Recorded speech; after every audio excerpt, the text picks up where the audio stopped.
নমস্কার, আমি শুভেন্দু। সবাইকে স্বাগত জানাই আমার ছোট্ট ইউটিউব চ্যানেলে। আজকের ভিডিওটিতে শিখব নাউনের রুলস। বিশেষ করে প্রত্যেকটি কম্পিটিটিভ এক্সামে আসে। তো ভিডিওটি শুরু করা যাক।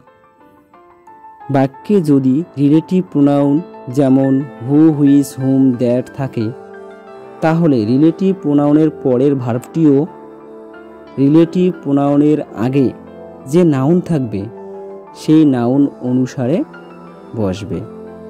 যেমন she has 2 children who are studying. এখানে চিলড্রেন প্লুরাল, তাই রিলেটিভ প্রোনাউনের পরের ভার্বটি প্লুরাল হয়েছে, অর্থাৎ আর হয়েছে। দ্বিতীয় উদাহরণটিতে দেখুন, কোবলার রিলেটিভ প্রোনাউনের আগে সিঙ্গুলার নাউনে আছে, তাই ভার্বটিও সিঙ্গুলার হয়েছে, অর্থাৎ মেন্টস হয়েছে। আশা করি বুঝতে পেরেছ। যদি ভিডিওটি ভালো লাগে তাহলে লাইক, কমেন্ট, শেয়ার ও সাবস্ক্রাইব করে পাশে থাকুন। ধন্যবাদ।